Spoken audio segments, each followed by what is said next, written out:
আলয়া থেকেই শুরু হলো একগুচ্ছ ভোটমুখী কর্মসূচি। আজ নিউটাউন বিজনেস ক্লাব থেকে রুট মার্চ বেরোলো, সেখানে আপনি উপস্থিত ছিলেন। এবার গেরুয়া শিবিরের প্রার্থী তালিকাতেও নিয়ঙ্কুশ করতে চায় নাগপুর। দেখুন, এই ধরনের ধারণা ভুল। সংঘ ওইভাবে কাজ করে, নির্বাচন দেখে কাজ করে না। কারণ এই যে সংঘের শতবর্ষ, সে তো গোটা দেশে পালিত হচ্ছে, গোটা দেশে রুট মার্চ হচ্ছে।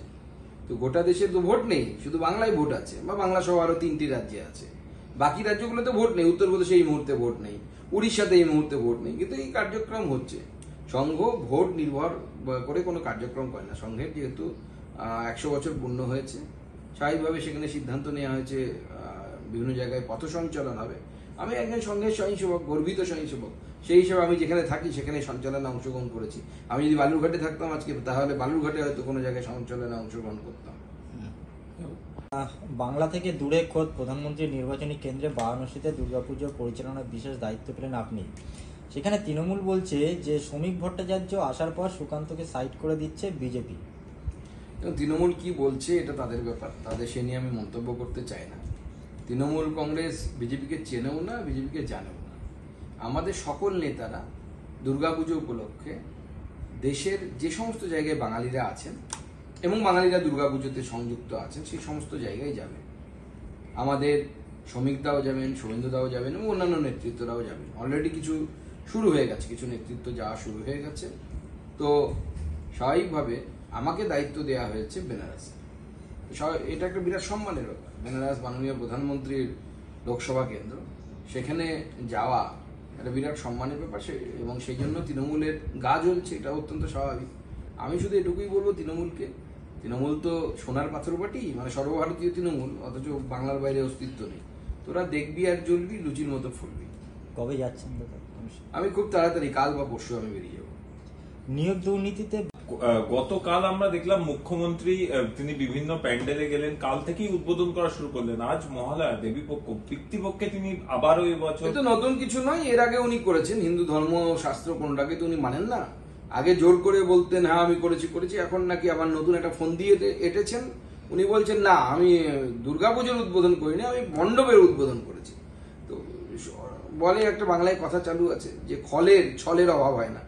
তো খল যারা, তারা এরকম নানা রকম ছল করবে। কিন্তু আমার মনে হয় যে আপনি যদি হিন্দু ধর্ম সংস্কৃতিতে বিশ্বাস করেন, আপনি নাও করতে পারেন, তাতে কেউ জোর করেনি আপনাকে করতেই হবে, তাহলে আপনাকে ভারতীয় ধর্মশাস্ত্র, আমাদের যে বাঙালির যে নিয়ম, সেই নিয়ম অনুসারে মানা উচিত বা চলা উচিত। দেবীপক্ষ শুরু হয়ে গেছে, এবার আপনার যত ইচ্ছে আপনি উদ্বোধন করুন, কেউ মানা করেনি।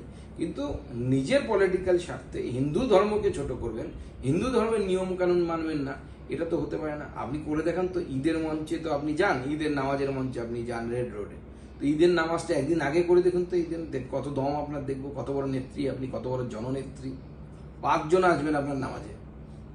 সুকান্তদা চেয়ারম্যান 2013 সাল থেকে চাপ আসতে শুরু করে। সেই সময় শিক্ষামন্ত্রী না থেকেও চাপ এসেছিল পার্থ চট্টোপাধ্যায়ের দিক থেকে, এমনই বিস্ফোরক দাবি চিত্তরঞ্জন মণ্ডলের।